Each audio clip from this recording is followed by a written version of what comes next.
mejor de esta tarde aquí, pero primer propietario, gracias por venir. Sí, sé que tuviste la oportunidad de escuchar una charla divertida.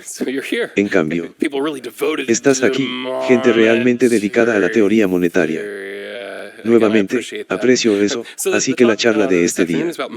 La tarde trata sobre la teoría monetaria moderna, aunque cuando miro el título a la derecha de esta teoría, eso me hace preguntarme cómo sería la teoría monetaria posmoderna. No lo sé, pero creo que conté la historia de la primera noche de cómo se vería esto. La conversación surgió cuando sugerí que el Dr. Murphy daría una muy buena charla sobre la teoría monetaria moderna, así que aquí estoy. Está bien, pero ¿cómo? Me asignaron, tuve que averiguar qué es la teoría monetaria moderna y cuanto más sabía, más sabía. Cuanto más lo leí, más me di cuenta de que la teoría monetaria moderna no es particularmente moderna, en realidad no es una gran teoría, en muchos sentidos. Hay muchas cosas que quedan sin explicar y ni siquiera está claro sobre el dinero, así que el título no lo dice. No sé cómo lo consiguieron, pero ahí está, pero sabemos que, no obstante, es una idea importante con la que tenemos que lidiar. Hoy en día, a pesar del hecho de que durante mucho tiempo ha existido al margen de la economía, pero recientemente ha sido puesto en el centro de atención. Bien, entonces, necesito contar una historia sobre cómo obtengo mis noticias porque no me gusta prestar atención a las noticias que no tengo. No sé, me gusta estar desconectado de la realidad, tanto como sea posible, por eso hago teoría económica, así que obtengo mis noticias de una de tres maneras, no, o mi esposa me las cuenta porque le gustan más las noticias que a mí, no, o me llegan a través de alguien. En mi muro de Facebook, alguien comparte una noticia. Ah, vale, me enteré de que eso sucedió en mi teléfono, puedo pasar de un lado a otro, deslizar hacia la izquierda y luego Google presentará cosas que cree que podrían resultarme interesantes. Bien, esta mañana deslizo el dedo hacia la izquierda. A la izquierda, había una historia de Bloomberg News donde aparentemente Stephanie Kelton, que es uno de los grandes nombres en la teoría monetaria moderna, declaró que cree que los bancos centrales se volverán más complacientes con la política fiscal, que es exactamente lo que los teóricos monetarios modernos quieren decir. Ocurrió justo así que Google decidió que era importante para mí saber, que es un poco espeluznante. Me pregunto si saben que esta charla probablemente sucedió porque puse en mi Google Calvin. Obviamente no me importa mucho la privacidad de todos modos, así que entremos. Primero en la teoría monetaria moderna, esbocemos un poco lo que es y luego quiero responder a eso. Ahora voy a intentar en la medida de lo posible ser justo en mi presentación y no hacer que la teoría monetaria moderna diga cosas que los teóricos en realidad no dicen porque ellos sufren bastante de esto. Y como economista austríaco puedo simpatizar con ese problema, así que quiero ser lo más justo posible con todos ellos. Entonces, cuando miras a los teóricos monetarios modernos, dirán que en realidad hay dos lados en lo que hacen. Un lado sería el lado teórico, el otro lado serían las propuestas de políticas que presentarían, así que queremos enfocarnos al menos en el lado teórico. Sí lo hacemos bien, creo que podemos entender mejor las propuestas, así que comencemos mirando la teoría monetaria. Ahora bien, en realidad dije antes que no es tan moderno, en realidad es una combinación de dos teorías que ya existían y que han estado presentes durante un buen siglo. La primera es la teoría crediticia del dinero, que proviene del demonio Alpha Alfred Michellenis y tiene aproximadamente 100 años, y la otra es la teoría estatal del dinero de George Friedrich, también entendida por los teóricos monetarios modernos. La Tierra está tomando estas dos teorías y combinándolas ellos de una manera específica. Si quieres leer algo de los teóricos monetarios modernos más modernos, solo algunos nombres para mirar: Bill Mitchell, Warren Miller, Randall Wright en realidad jugó un papel importante en mi formación de esta charla en particular. Tiene una charla 1. Teoría monetaria moderna para principiantes que está en YouTube. Puedes verla. Creo que dura 1 hora y 15 minutos, algo así. Estoy sacando mucho de él. En este resumen, Scott Fulwiler tiene un trabajo al que puedes acceder muy fácilmente.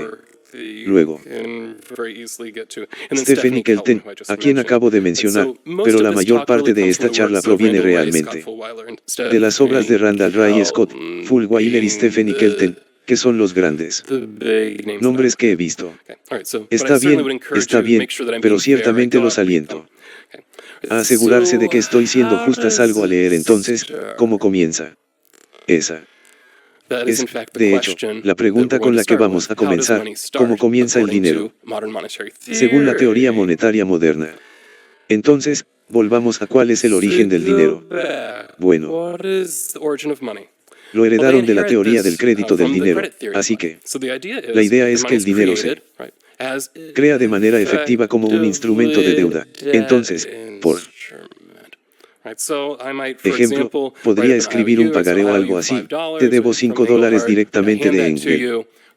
Te los entrego, pero luego esto puede circular o puedes usar este pagaré para comprar cosas de otras personas. No. Y luego, eventualmente, pero si alguien me debe esos $5, puede volver a mí y decirme, pero tengo el pagaré. De acuerdo. En realidad, me debes los $5 que te debo. Y luego se cancela, lo llamamos. Esa redención es correcta. Entonces este crédito se crea. El crédito circula correctamente y luego termina eventualmente de nuevo donde comenzó y tengo que aceptar correctamente la deuda que me debo a mí mismo. Entonces en ese punto está la idea, y entonces históricamente podrían señalar varias formas. Bien, esto se tomó así, ¿verdad? Tendría la forma de palos de conteo y así fue. ¿Cómo escuché esto? Descrito por Randall, es una idea muy interesante. No. Entonces, la forma en que mantendrían un registro de las deudas aquí sería con un palo literal, un palo de madera, y luego cortarían diferentes anchos de cortes en los diferentes anchos había diferentes cantidades de si se debía dinero, o grano o lo que fuera. Entonces, tomaban esta vara de medir y la cortaban por la mitad, a lo largo, de modo que el acreedor se quedaba con la mitad de la vara o el deudor con la otra mitad. Y luego, justo cuando las cosas estén pagadas, todo esto se cancela.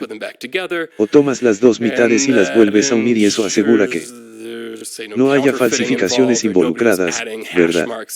Nadie estaba agregando marcas de verificación a esto en absoluto. En realidad, me debes más de lo que deberíamos. Anteriormente se dijo que no hay derecho. El deudor todavía tiene derecho a demostrar cuánto tendría que pagar para empezar. Lo cual es una forma inteligente de abordar esto, creo, de contabilizar las deudas, o eso es bastante fácil de entender. Randall Wright menciona que los palitos de conteo en realidad estuvieron presentes durante mucho tiempo en la historia. Se utilizaban en algunas partes de la Europa rural a principios del siglo XX, por lo que tenemos una evidencia muy buena de que estas cosas existen y las encontramos desde hace mucho tiempo atrás en el registro antropológico, y esta idea de que la deuda jugó un papel importante en la era moderna. Los teóricos monetarios señalarían que es muy consistente con la evidencia antropológica que tenemos, es decir, que sabemos que la muerte parece ser prehistórica porque los primeros escritos que podemos encontrar provienen de los sumerios. Nuestros registros de deuda, de lo que podemos decir, es decir, desde que comenzó la historia. Cuando se escribió, la deuda aparentemente ya existía. No. Entonces, la deuda ya es tan antigua como la historia. Mientras tanto, si observamos el registro, según los teóricos monetarios modernos, aquí estoy citando básicamente a Randall Wright. Cuando miras la historia principal de Garian, creo que estás en una historia un poco diferente. ¿Cómo surge el dinero? Según el manga.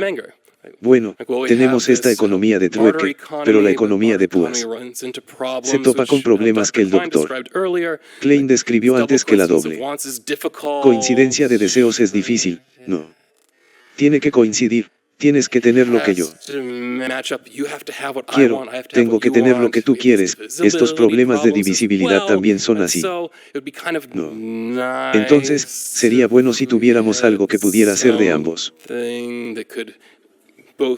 Quisiera que resolviera la doble coincidencia de deseos porque todos queremos la cosa y luego también sería divisible. Ahora mismo no hacemos esto inmediatamente. Más bien descubrimos que algunas cosas son más commercializables que otras, entonces intercambio mi bien menos commercializable por un bien más commercializable incluso si no lo quiero. Y luego eventualmente esto se vuelve extremadamente commercializable, es comúnmente aceptado como un significado de intercambio y así es como obtenemos dinero, así que esa es la historia que contaríamos. Estoy siguiendo el engranaje principal en la respuesta a eso que da el Randall y es que, francamente, no hay evidencia antropológica de que hubiera una economía de trueque premonetaria, simplemente no la vemos. Por otro lado, la evidencia más temprana que tenemos históricamente es que la deuda existió. La historia más sagrada que tenemos existe desde hace mucho tiempo, por lo que esto es una clara evidencia de que la teoría del crédito del dinero es más creíble porque sabemos que el crédito existió desde el principio, no sabemos necesariamente si el trueque alguna vez sucedió. Esta es la historia de Randall Wright. Entonces, ¿dónde entra el Estado? Agreguemos una teoría del patrimonio del dinero. Está bien. Otra cosa que sabemos es que, desde que tenemos buenos registros de sistemas monetarios en funcionamiento, las autoridades han estado involucradas. La autoridad se refiere al Estado, al rey, quien quiera que sea, y la sugerencia aquí es que, desde una base teórica, lo que hace el Estado es unificar el sistema monetario. No. Entonces, cuando pensamos en la teoría crediticia del dinero, una consecuencia de eso es que cualquiera puede crear dinero tan pronto como toma un préstamo, efectivamente. Eso crea este instrumento de crédito que puede circular. Correcto, como dinero. Entonces, ¿cómo es que todos terminamos usando dólares, correcto, en lugar de una multitud de monedas diferentes, todos nosotros endeudados, teniendo nuestra propia moneda emitida? ¿Cómo sucede esto? Bueno, aquí los teóricos monetarios modernos sugieren que existe una jerarquía del dinero, y en la parte superior de este derecho está la deuda gubernamental, por lo que la deuda gubernamental está en la parte superior de la jerarquía. No. Entonces se utiliza como dinero de cuenta, así que, ¿por qué el gobierno está en la cima? Bueno, porque todos tienen que pagar impuestos en nuestra sociedad, ¿cierto? Entonces, todos estamos dispuestos a aceptar esta deuda gubernamental y luego puedo devolvérsela al gobierno. Cuando le debo dinero, el pagaré se cancela, ¿cierto? Entonces, todos necesitamos tener derecho a una parte de esta deuda que fue emitida por el gobierno para pagarla, de modo que ese dinero ocupe un lugar destacado en el dinero del gobierno, en la parte superior de la jerarquía monetaria, mientras que mis dólares de Engelhardt no están en la parte superior de la jerarquía monetaria. Entonces, ¿cómo es que esto fluye? Bueno, en segundo lugar en esta jerarquía, no, estaría el dinero emitido por los bancos, porque sabemos que cuando pago mis impuestos, no tengo que pagarlos en dólares físicos, puedo pagar, por ejemplo, con ellos. El cheque, por supuesto, es un instrumento de deuda que se emite contra un banco, no contra el gobierno. Este dinero bancario también se acepta para el pago de impuestos, pero también es un derecho muy importante en el sistema monetario. Abajo a la derecha el dinero emitido por el Estado según los teóricos monetarios modernos. Luego abajo a la derecha tenemos todo el dinero individual a la derecha, así que por ejemplo cuando me endeudé para obtener una Hipoteca, eso es una creación de dinero, pero está denominado en el dinero de cuenta del Estado, lo que lo hace más aceptable y hace que sea más probable que pueda obtener el préstamo que necesito para pagar mi casa. Digamos que puse esta creación de dinero. Dirían que todavía existe. Sí, eso fue creado personalmente, simplemente. No es tan aceptable, ¿verdad? Entonces, no puedo crear dinero por mi cuenta tan fácilmente como el Estado puede hacerlo, de acuerdo. Y esa es la historia de dónde viene el dinero y cómo se involucra el Estado. El pago de impuestos es una clave importante. Ahora, avancemos, cómo funciona el proceso monetario moderno. Tenemos los orígenes, tenemos cómo se involucra el Estado. Entré en cómo se ven realmente las cosas hoy en día. Aquí escuchas esta frase directamente del teórico monetario moderno. Dicen que nos centramos en las realidades operativas del sistema monetario. Esa es la frase que les gusta. Y aquí está Rendeldra y su charla. Es realmente fascinante de ver. Comienza con una crítica debido a la corriente principal estándar de macroeconomía. ¿Por dónde empezar conmigo? La corriente principal de los croatas es el diagrama de flujo circular. Así que tenemos los hogares por un lado, tenemos las empresas por el otro. No, y hay dinero circulando aquí porque los hogares compran bienes y luego las empresas compran los factores de producción de los hogares, por lo que el dinero fluye y Randall corre bien. El problema con esto es que no te dice de dónde vengo en primer lugar. Bien, entonces el tercer crédito del dinero viene aquí para explicar eso. Bien, entonces, ¿cómo funciona esto realmente en el sistema moderno? Aunque aquí dicen que necesitamos obtener el gobierno está ahí desde el principio. Después de todo, nuestro dinero de cuenta es dinero del gobierno, no los dólares. Entonces, el gobierno crea este dinero a través de su proceso de gasto. Crea ese dinero en el gasto. Así es como se crea en el sistema moderno. No. Y. Luego redime. No. Algunos de ellos. Este dinero o el antiguo sistema de devolverla vara de conteo de manera efectiva, pero cuando se pagan las cosas, se recupera parte de este dinero a través del proceso de impuestos, se gasta dinero para que exista, se graba una parte y se recupera parte de él, y algo de esto también podemos tomarlo fuera del sistema a través de la emisión de bonos, así que emito estas cosas que son, obviamente, instrumentos de crédito, no. Eso también elimina algo de lo que consideraríamos dinero fuera del sistema. Utiliza otro ejemplo histórico de la Virginia colonial. Al parecer, esto es realmente interesante. En ese momento, dice que la Virginia colonial se estaba enfrentando a un problema y simplemente no tenían suficiente derecho al dinero oficial del imperio británico, así que lo que hicieron para resolver este problema fue que el gobierno colonial creó un montón de papel moneda. Creo que dijo algo así como 10.000 libras o algo así, aunque creo que fue solo un número hipotético que dio. Creó estas 10.000 libras que luego podrían salir y gastar para pagar las diversas cosas que el gobierno tenía que pagar, y al mismo tiempo en esa misma legislación ellos introdujeron un impuesto de redención. En realidad el nombre que le dieron fue de 10.000 libras, así que la idea es que gastemos este dinero y eventualmente fluirá de regreso a nosotros, y esa es exactamente la forma en que sugieren que funciona el sistema ahora. Es decir, que gastemos este dinero. El dinero que sale, al menos una parte, va a fluir de regreso a nosotros, el gobierno aquí, así que este es el corazón de cómo funciona la teoría monetaria moderna tal como la entiendo ahora, donde las cosas se ponen más interesantes. Para mí son las implicaciones prácticas de esto, pero si esta es la forma en que funciona el dinero. Entonces, ¿qué significa eso en la práctica?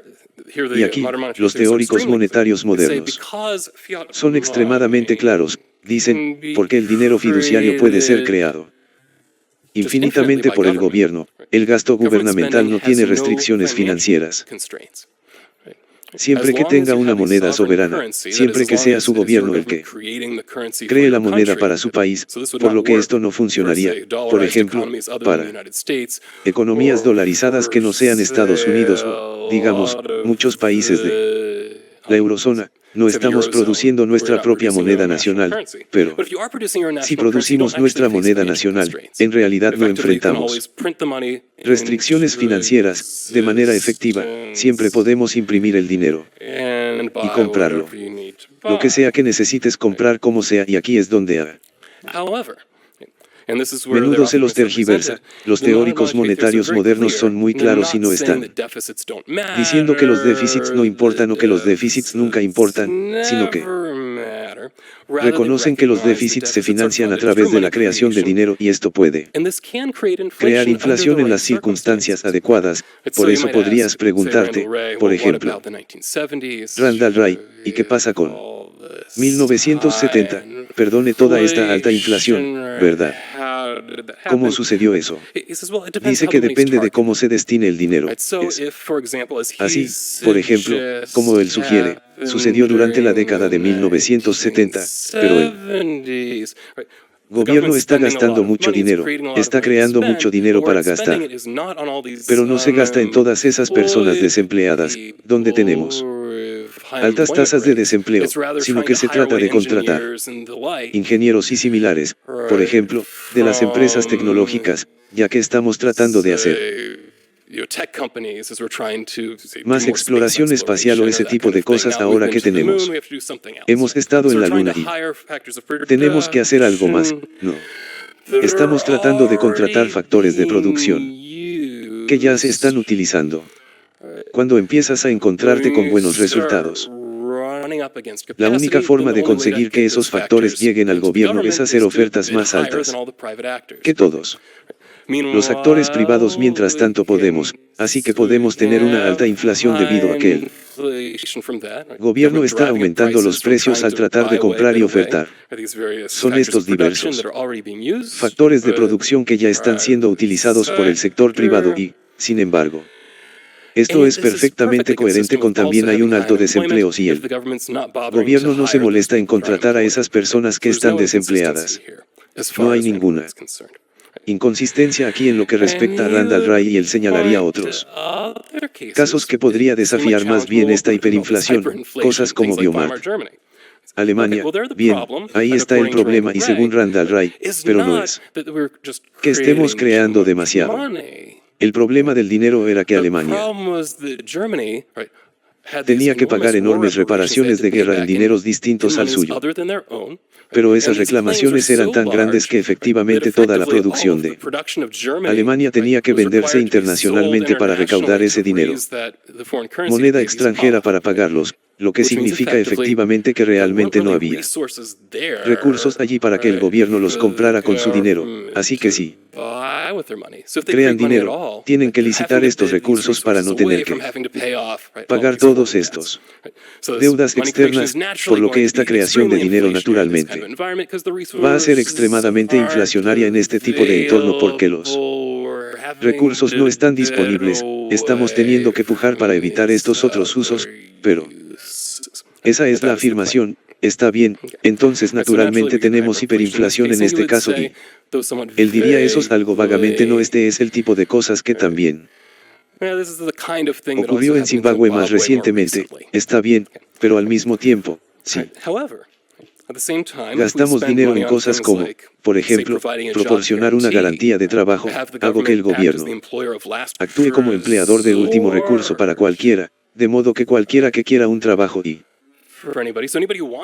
no pueda encontrarlo ahora mismo. Ahora bien, no estamos comprando recursos del sector privado, entonces eso no será inflacionario. Entonces, esa es la diferencia. Si el gobierno está tratando de comprar recursos del sector privado, eso generará inflación.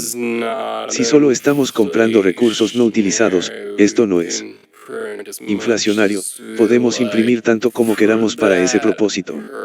Naturalmente. Esto tendría un límite, eventualmente todos trabajarían para el gobierno, por lo que se volvería inflacionario hacer más de esto y... Creo que es justo decir que la política monetaria moderna, el teórico no negaría esto. Una vez que todos trabajen para el gobierno, está bien.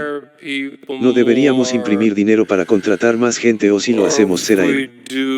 Mary, está bien, así que esto es, según tengo entendido, las posiciones de la política monetaria moderna. Teóricos sobre estos puntos, así que quiero responder a la teoría monetaria moderna primero. Creo que es mejor siempre reconócelo. Bueno, antes de empezar a criticar. Bien, entonces, ¿qué tienen de bueno los teóricos monetarios modernos? Bueno, primero quiero estar de acuerdo, pero es cierto que técnicamente se puede crear dinero fiduciario sin límite y, de hecho, creo que Brandel dirigió su exposición moderna. Monetario a través de para principiantes hace un punto importante en la corrección, pero en realidad algo que he entendido mal aquí en Maísis dices. Cosas como, solo cuesta 5 centavos, ¿verdad? Imprimir un billete de $10 ese tipo de cosas, bueno, como señala Randall Wright, enfócate en cuanto a las realidades operativas. La realidad es que cuando creamos dinero, rara vez imprimimos billetes, en cambio, es básicamente gratis porque no sucede simplemente en la computadora, así que simplemente presionamos algunos números y podemos crear dinero, ¿no? Lo que significa que, básicamente podemos crear dinero. Dinero sin límite, ok, si nadie niega esto de hecho. Nunca he escuchado a nadie decir, bueno, el problema con las teorías monetarias modernas es que en realidad no puedes crear tanto si tienes dinero. No mal de acuerdo concedo que un segundo punto, y esto es algo en lo que creo que los teóricos monetarios modernos realmente lo hacen mejor que la corriente principal es en que entienden los Manders sostienen que el dinero funciona de manera desagregada en la economía, de modo que podemos solucionar problemas como esta inflación, que dependía de la desagregación de la economía, y decir, tenemos este sector que está subutilizado, este sector que ya está utilizado. Esta desagregación y comprensión de que el dinero tendrá diferentes efectos dependiendo de dónde termine. No. Tengo que darles algo de crédito por eso es algo que es difícil de ver si miras el marco keynesiano estándar o el de Friedman. Creo que normalmente sería así. Obtuve de los macroeconomistas un buen trabajo en eso. Además, ni siquiera voy a negar que el crédito puede realmente servir como base para el dinero. Maísis habla sobre el dinero crédito en la teoría del dinero y el crédito. Esto es algo que reconoce su primera no puede suceder en segundo lugar, de hecho. Sucedió, es decir, que se puede tener algún tipo de instrumentos de deuda que se utilizan como medio de intercambio, esto es perfectamente posible y sabemos que ha sucedido, así que no voy a negarlo. Está bien, pero profundicemos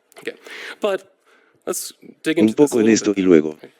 Algunos Maísis hablan sobre esta teoría del crédito. No es la teoría del crédito del dinero, sino la idea del dinero de crédito, y él dice que distingue al dinero de crédito de un simple sustituto del dinero estándar. Entonces, tengo esta moneda respaldada por oro, digamos bien, que es lo que distingue a los dos. Dice primero que no es pagadero inmediatamente en su totalidad. Pedido o menos, esa es una posibilidad, ¿verdad? O su reembolso no es absolutamente seguro, eso es lo que lo convierte en dinero de crédito en lugar de solo un sustituto de dinero o puedo entregar esto y obtenerlo. El oro a cambio, pero está en él. Momento en que pensé que esto también es realmente interesante, ya que estaba revisando el dinero y el crédito y esta distinción porque sabía que hablaba sobre el dinero de crédito.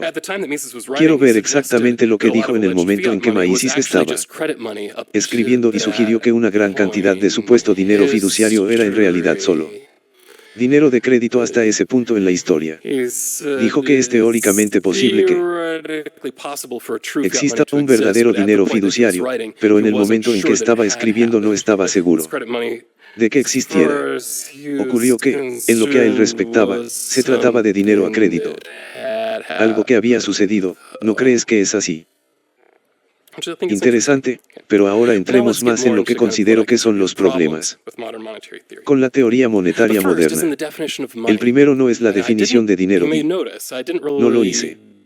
Puede que se dé cuenta de que todavía no he definido el dinero en términos de la teoría monetaria moderna. Y la razón es que a veces son un poco vagos al respecto. No. Entonces, encontré que Randall Wright en esa charla era particularmente malo, ya que en realidad ofreció dos definiciones diferentes de dinero. Entonces, la primera de ellas es que el dinero es un pagaré. No. Entonces, el dinero es el crédito del segundo, que es el que quiero abordar primero, es que el dinero es una unidad social de medida de valor. Es una unidad social de medida de valor. Bien, entonces comencemos con esa primero. Esa es la uno más fácil con el que tengo que lidiar, así que la unidad social para la medida del valor. Bien, aquí está el problema en resumen, ¿verdad? El valor no se mide. Porque el valor no es algo que exista inherentemente y sea un bien. Así que realmente no se puede medir per se. Mira la forma en que puedes medir la longitud, la masa o el peso. Este tipo de cosas son correctas, pero sabemos que el valor existe justo en el ojo del observador. Los valores son subjetivos, no. Entonces, el valor que le doy a algo puede ser diferente del valor que le das tú ahora. Si estamos hablando de valor de cambio, eso es un poco diferente porque es algo objetivo. Bueno, eso no está dentro del bien, sino que está dentro de él. En ese caso, yo diría que si decimos que intercambiamos valor por precio, siendo el valor de cambio, aunque eso realmente no nos ayuda a la idea de una medición de valor nuevamente porque los precios no miden el valor de cambio objetivo del dinero, ¿verdad? El precio es el valor de cambio objetivo correcto para un bien particular correcto podría decirse de otra manera, los precios se expresan en dinero, no estás midiendo bien algo en este caso, así que todavía no hay medición, aquí lo puse, pero creo que probablemente no sea justo considerar correcto a Randall demasiado para esa definición particular porque nos ofrece otra, ¿verdad? Y la otra parece ser la más aceptable para la mayoría de los teóricos monetarios modernos. Stephanie, en la época de Stephanie Bell, ahora Stephanie Kelton, escribió un artículo muy interesante sobre esto. Este dinero como concepto de pagaré está bien, entonces lo que esto sugiere lógicamente, y lo dijimos antes, es que cualquier pagaré está bien. Es efectivamente dinero. Entonces si el dinero es crédito, cada vez que se crea crédito, se crea dinero, y ahí es donde ella introduce esta idea de una jerarquía del dinero. Ahora, esto es lo que dice Stephanie Kelton al afirmar esta definición. Bien. Aquí está el documento. El papel del Estado y la jerarquía del dinero. Ese es el título de esto, dice ella. El dinero es crédito, representa una relación de deuda, una promesa u obligación que existe entre seres humanos y no se puede identificar independientemente de su uso institucional, por lo que el dinero está muerto. Esta es esta relación de deuda, ¿verdad?, que existe. Y luego continúa citando a Jaime Minsky, quien dijo que todos pueden crear dinero. No. El problema es lograr que lo acepten. Randall Wright también sugirió esto, lo que creo que es una idea bastante inteligente y cualquiera puede crear dinero. El truco es lograrlo. Acepte. Pero Stephanie Kelton planteó un gran punto aquí y dijo que no. Eso en realidad no es cierto, ¿verdad? La deuda es una transacción de dos caras, ¿verdad? 100. realidad estoy creando dinero, pero necesito encontrar a alguien que se encargue del lado del préstamo de esa transacción, ¿verdad? Si estoy creando dinero ya es aceptado significa estamos entrando en deuda, por lo que en realidad corrige la lógica de uno de los predecesores de su teoría, lo cual puedo apreciar también. Puedes tener un deudor a menos que también tengas un acreedor, así que tratemos esto. Esto es un poco ahora más complicado. Yo sugeriría que la idea misma de una jerarquía de dinero sugiere un estándar adicional para lo que podríamos llamar la dineralidad. Kelton sugiere que el dinero que creo a través de transacciones de crédito, como tomar una hipoteca, no es tan importante. El dinero en realidad está en la jerga, ya que probablemente sea cierto, está bien, pero no es tanto dinero como el dinero que crea el gobierno. Está más abajo en la jerarquía. Bueno, ¿cómo decidimos que está en la jerarquía? Esa es la pregunta, pero bueno, eso es obvio y ella responde a esto con mucha honestidad, es la aceptabilidad como medio de intercambio, ¿y qué es lo que lo convierte en dinero? Bueno, cuanto más dinero es más aceptable como medio de intercambio, cuanto menos dinero es menos aceptable, así que estamos jugando por ahí con las definiciones, pero al final está bien tener que volver atrás. En cuanto al rasgo que nosotros como austríacos usaríamos para definir el dinero en primer lugar o la aceptabilidad del dinero como medio de intercambio, generalmente se acepta como medio de intercambio, eso es lo que es el dinero.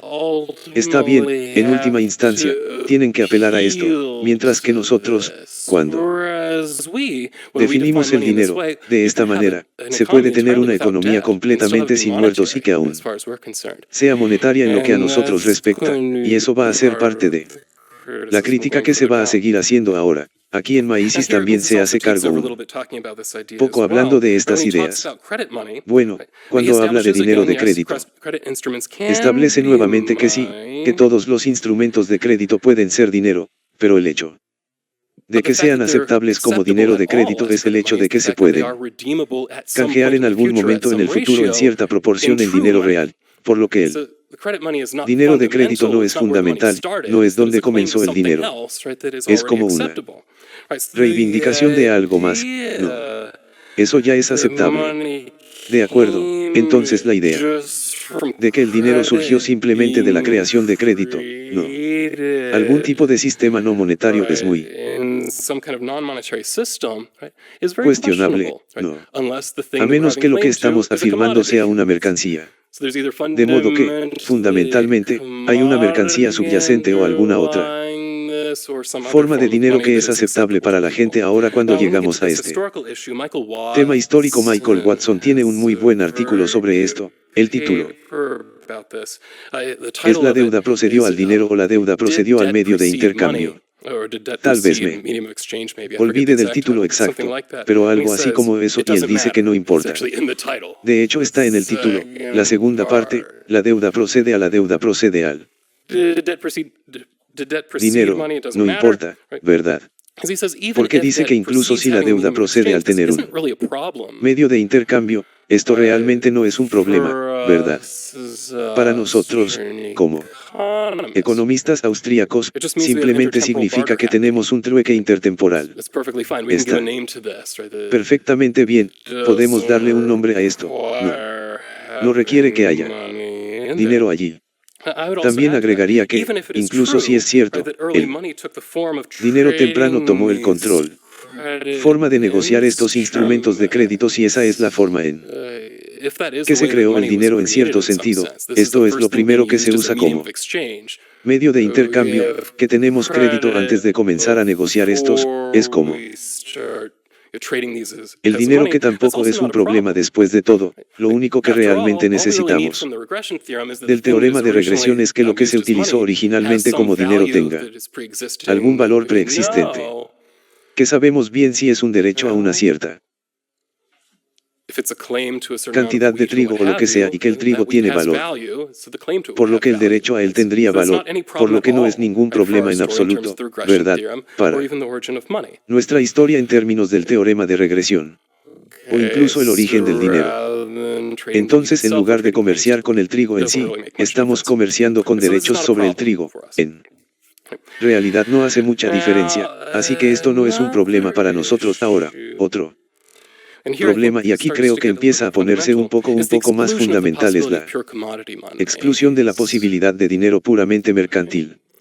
Creo que esto es especialmente un problema. No. Ray es muy claro acerca de algunos ejemplos de esto. Dice, por ejemplo, que Bitcoin no es dinero. Es un poco gracioso.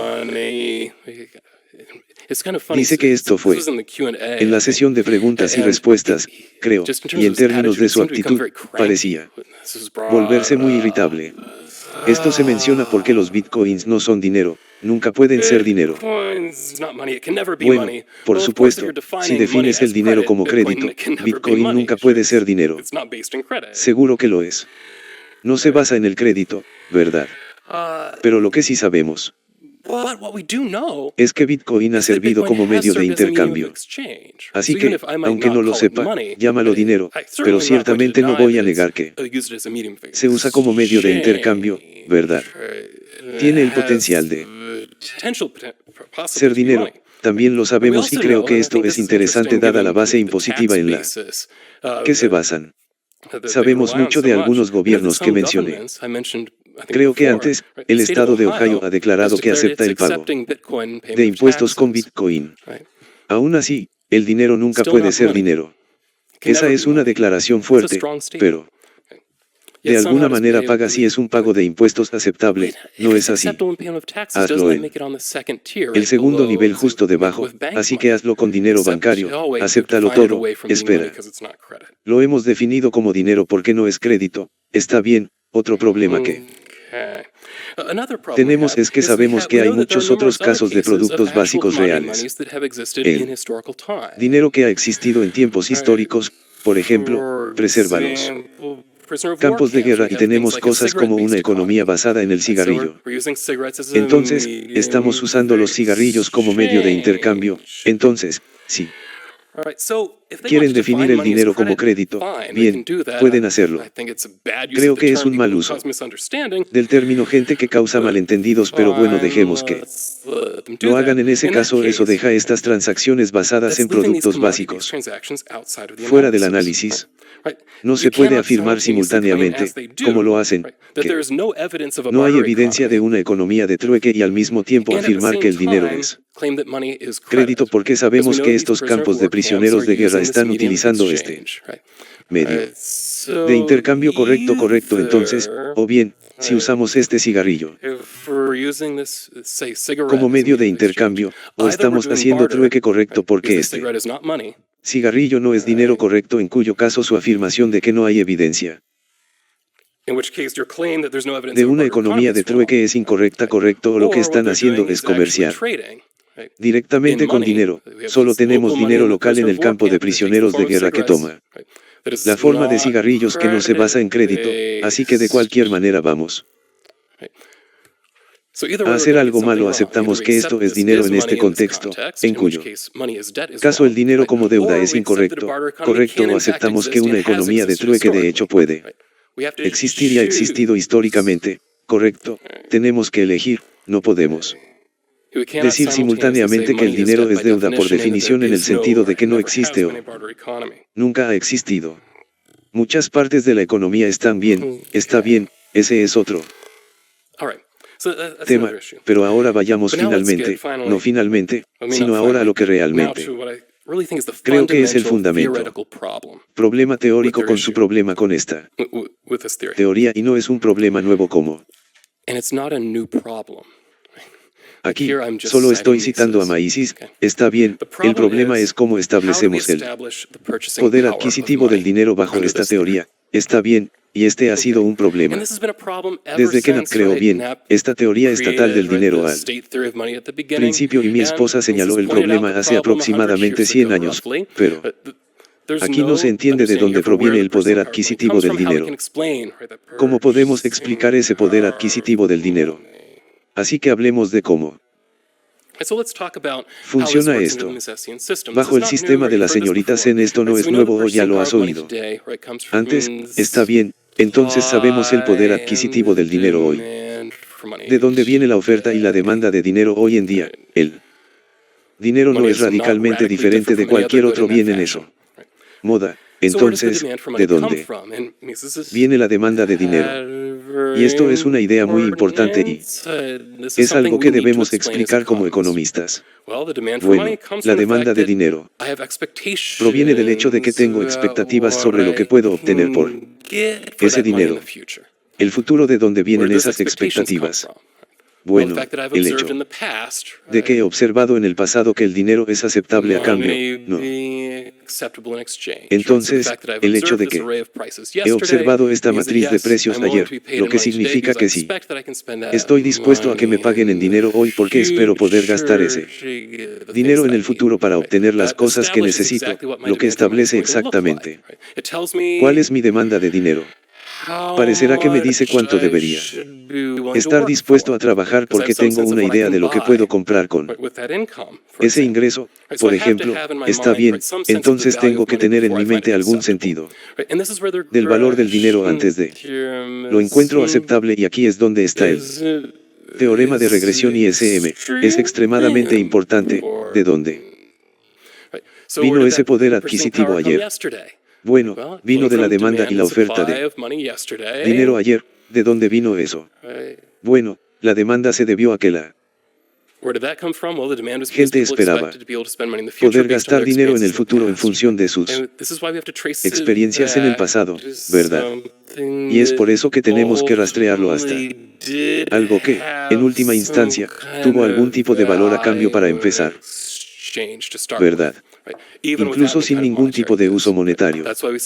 Porque sugerimos que una base de productos básicos tiene más sentido, en realidad es lógicamente consistente con cómo sabemos que las personas realmente trabajan en términos de su demanda de dinero. Sí, está bien, entonces. Obtener en la teoría monetaria moderna, de dónde proviene el poder adquisitivo del dinero. Ahora bien, no parecen negar que la oferta y la demanda de dinero tendrán algún tipo de impacto, así que simplemente voy a suponer que creen que existe una demanda de dinero. ¿De dónde viene la demanda del medio de intercambio? Viene de estas obligaciones fiscales, no. Obligaciones fiscales que todo el mundo tiene que pagar, así que todos tenemos una demanda de dinero, pero eso no funciona realmente para lo que un buen economista querría decir con demanda. La demanda correcta no significa que quiero algo correcto. La demanda correcta está relacionada con lo que estoy dispuesto a renunciar para obtener esa cosa correcta. Así que la forma en que a menudo definiríamos los mismos principios de la microeconomía es nuestra. La demanda es esta relación entre los distintos precios que me podrían pedir que pague por la buena cantidad del bien que quiero comprar. ¿Es correcta esta conexión? No se trata solo de que sea agradable tener esta cosa, sino de mi demanda de dinero. No es infinito solo porque estoy dispuesto a aceptar mucho dinero. Mi demanda de dinero se basa en lo que estoy dispuesto a hacer para obtener ese dinero, así que ahí es donde está. Viene de ahí. Entonces la demanda no es solo un deseo o incluso una necesidad de un bien en dinero. En este caso específicamente la demanda correcta es que sería la relación entre el poder adquisitivo del dinero y las diversas calidades de dinero que las personas desean tener en esos varios poderes adquisitivos. Así que si tengo una obligación de 100 de alguna unidad arbitraria, es totalmente fija y no tengo idea de qué es esto, cómo se relacionaría con cualquier otra cosa, así que el Estado dice que todos nos deben 100 unidades de pago de impuestos. ¿Qué estoy dispuesto a hacer para adquirir esos derechos? No es tan obvio, ¿verdad? Por eso es que hay una falta de claridad. Bien, ¿de dónde viene esto? ¿De dónde va a venir mi demanda de dinero si no tengo ningún sentido? ¿Verdad? de lo que son estos 100 unidades valdrían. Esto no está muy claro ahora.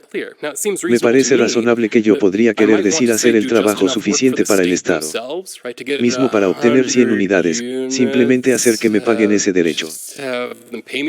Entonces mantengo esas 100 unidades hasta que esté época de impuestos y pagarlos en ella.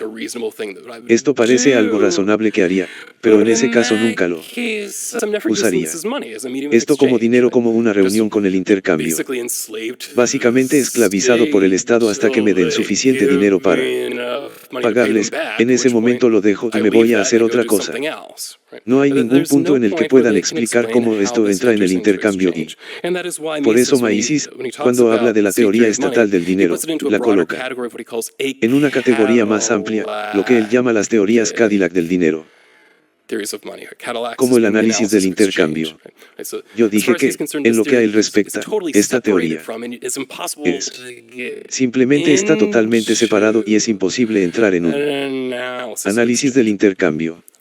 Bien, la pregunta es si hay alguna evidencia de que haya existido dinero fiduciario que no estuviera vinculado históricamente a algún producto básico.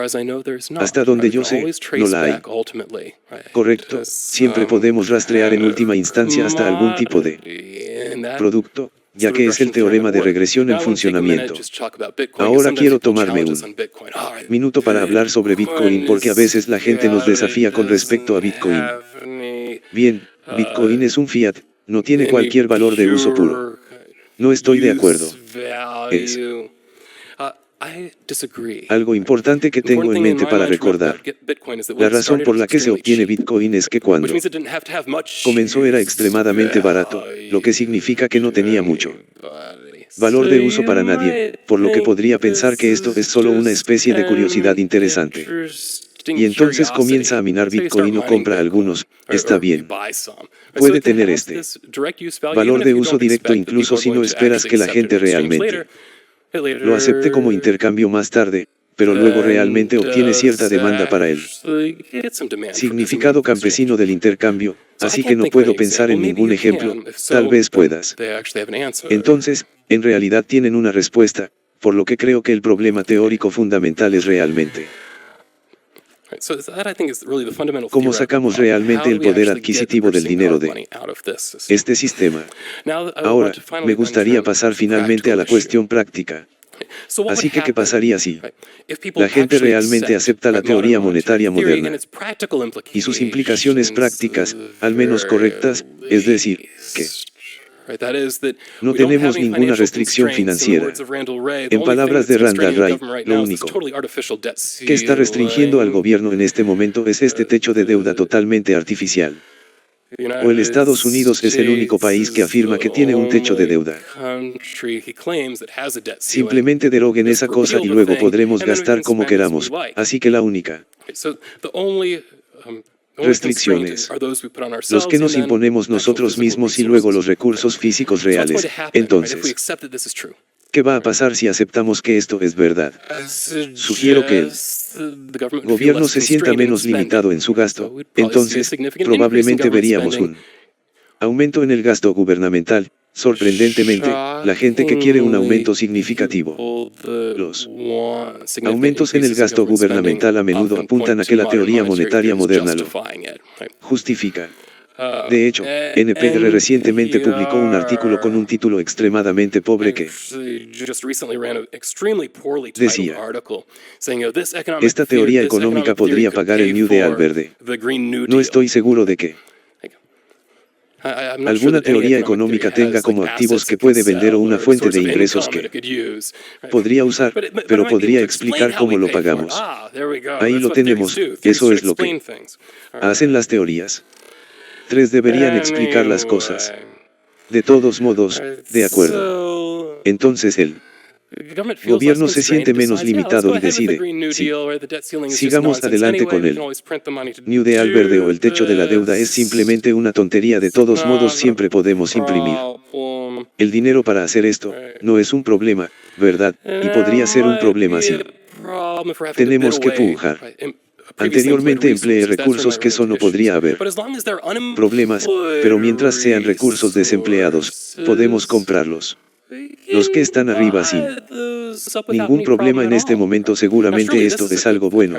Todos podemos estar de acuerdo en que tener gente desempleada es malo y si podemos contratarlos sin que sea inflacionario, entonces esto debería ser algo que deberíamos hacer, excepto que no creo que podamos hacerlo. No puedo estar de acuerdo con eso, así que mientras pensaba en esta idea de garantía de trabajo, empleando estos recursos desempleados, me vino a la mente un título y pensé que debería leer ese libro. Suena importante, esa es la teoría de Hutt sobre los recursos inactivos y, como he estado leyendo, admito que aún no lo he leído todo, pero he leído suficientes capítulos como para decir cosas que espero que sean potencialmente importantes aquí o al menos relevantes, sino importantes, pero que creo que realmente llegaron al corazón del programa keynesiano. Es correcta la teoría temprana, pero el programa de cuál era el objetivo en primer lugar, así que en la teoría de los recursos ociosos y la teoría de los recursos ociosos, lo que Hutt dice es que Keynes simplemente estaba asumiendo que el pleno empleo es algo deseable y que este pleno empleo es algo que podemos ver, algo que es visiblemente posible de identificar y que es algo que en realidad es inherentemente deseable, pero gran parte del trabajo de Hutt decía que el problema es que en realidad no tenemos una buena teoría de por qué nuestros recursos estarían inactivos en primer lugar. Podría haber buenas razones y los primeros capítulos de ese libro en realidad son pasando por buenas razones por las que podríamos tener recursos inactivos, ¿quiénes podrían serlos? Recursos que en realidad no tienen valor, es decir, no tenemos un buen uso para ellos. No tenemos un buen uso para ellos, no deberíamos tratar de usarlos como idea o podría ser que están en un estado de lo que él llama pseudo-ociosidad. Una pseudo-ociosidad es decir, típicamente en que está mi auto la mayor parte del día. Si miras mi auto, lo conduzco muy poco el día promedio, lo conduzco quizás 40 minutos, tal vez un poco más si me equivoco al pisar los semáforos en mi viaje, pero uso mi auto alrededor de 40 minutos de las 24 horas, por lo que el resto del tiempo es solo un recurso inactivo, por lo que debemos encontrar alguna manera de emplear eso. No lo hacemos porque quiero tener acceso a mi auto ahora mismo, lo que me está proporcionando el resto de esas 23 horas y 20 minutos del día están disponibles. Tiene esta posibilidad de que, si necesito usarlo activamente, puedo hacerlo ahora mismo, así que si necesito llevar a mi hijo al hospital o algo así, puedo correr, tirarlos en la camioneta y conducir hasta el hospital. Eso es algo que puedo hacer y no podría hacerlo si no tuviera la posesión de este auto y lo que parece un estado inactivo, por lo que esta disponibilidad es en realidad un servicio que muchos recursos aparentemente ociosos están proporcionando, pero también menciona que simplemente lo llama ociosidad preferida. No. Puede ser que mi abuela no tenga trabajo porque tiene 90 años y no quiere un trabajo. Esto es algo que sucede. No. Puede ser que no, simplemente no quiero el derecho a usar los recursos que potencialmente podría estar usando. Está bien, entonces prefiero la inactividad. Todas estas son razones perfectamente válidas por las que no tendríamos todos los recursos empleados todo el tiempo. Entonces, ¿qué sucede si decidimos que no necesitamos emplearlos y el gobierno no puede emplearlos sin ningún tipo de efectos inflacionarios? Adelante, dígalo. Supongamos que podemos hacer esto sin efectos inflacionarios inmediatos para esos recursos. Uno de los problemas es que emplear recursos normalmente requiere la cooperación de recursos complementarios. Bien, entonces, solo porque tenga muchas personas empleadas no significa que pueda consíganles trabajo, porque el trabajo generalmente requiere trabajar con algo más, no es solo gente parada en las esquinas cantando o algo así. Supongo que podría ser un trabajo potencial y, en realidad, es un éxito único. Randall Wright List es una posibilidad, ¿no? Entonces, él tenga en cuenta. Este tipo de trabajos, de hecho los enumera en un documento llamado empleador como gobierno como empleador de último recurso. Dice que aquí hay algunos ejemplos de los tipos de trabajos que podríamos proporcionar para emplear a las personas. Las personas podrían ser un compañero, no es así. Sabemos que dicen que te fuiste, pero sabemos que la gente está realmente empleada. Es correcto esto. Dicen que las personas mayores se sienten solas. Ese tipo de cosas emplean a gente para ir a hablar con ellos. ¿Cómo van a llegar allí? Necesitamos recursos adicionales para que sean realmente un compañero para alguien, pero podría ser un asistente de aula de escuela pública. Ahora estos también ya existen, así que no sé, estos serían nuevos trabajos necesariamente, pero tenemos que tener aulas. Allí están los profesores que están recibiendo asistencia, así como un monitor de seguridad en las escuelas. Otra cosa que podríamos hacer es asegurarnos de que tengamos escuelas allí. Podríamos hacer limpieza y cosas como parques. Por supuesto, nuevamente necesitamos que la gente esté allí y les damos el equipo para que hagan la limpieza. Existen estos recursos complementarios que son necesarios. Podríamos hacer la restauración de viviendas de bajos ingresos, el tipo de cosas que hace Habitat para la humanidad, pero la gente paga para que haga esto. No es una buena idea. Trabajo garantizado y así sucesivamente, y hay todo tipo de posibilidades aquí, pero todas requieren el uso de estos otros recursos, así como recursos complementarios. Así que, ¿qué va a pasar ahora? Si queremos emplear a la gente de estas maneras, tenemos que drenar estos recursos. Economía privada, donde ya están siendo empleados ahora. Mientras drenamos estos recursos del sector privado, ¿qué sucederá? Bueno, habrá una caída en la productividad. Curiosamente, el precio del alquiler no sugiere un problema, aunque admite que es algo que sucederá. Sí, podemos tener una caída en la productividad, pero somos ricos. Es básicamente lo que dice en este documento. No estoy bromeando. Dice que un país tan rico como el nuestro debería estar dispuesto a soportar la productividad de alguien. No estoy bromeando. ¿Qué pasa con una menor productividad? Vamos a tener precios más altos, ¿no? Incluso según nuestros estándares MMT, si producimos menos bienes, eso significa menos cosas. ¿Qué? Estamos gastando dinero en eso. ¿Qué vamos a hacer entonces? Bueno, es parte del sistema. Podemos aumentar los impuestos, lo que aumentará la demanda de dinero, absorber parte del dinero que está disponible. Según Wright, aumentar los impuestos nuevamente es una cita. Disminuye la capacidad del sector privado para competir con el gobierno por los recursos. No voy a decir que esté mal, pero es interesante el programa que subyace a la forma en que se plantea. Está bien, entonces resulta que en mi mente hay dos posibilidades, pero cuando tenemos este tipo de programas de gasto, o bien el gobierno no va a aumentar los impuestos, en cuyo caso, incluso bajo los estándares monetarios modernos, vamos a tener un aumento en la inflación a menos que hagamos lo que Randall Wright también sugirió. Esto es posible que tengamos controles de precios y racionamientos justos, afirma. Esto es algo que todos tenemos. Lo ha hecho antes y actúa como si esto no fuera un problema o, alternativamente, el gobierno aumenta los impuestos, en cuyo caso el gobierno está reemplazando lentamente al sector privado como motor económico. Bien, entonces, ¿cuál es el camino en el que nos colocan? Si aceptamos esta teoría, es una cuestión práctica. Está bien, estoy allí. Aplausos.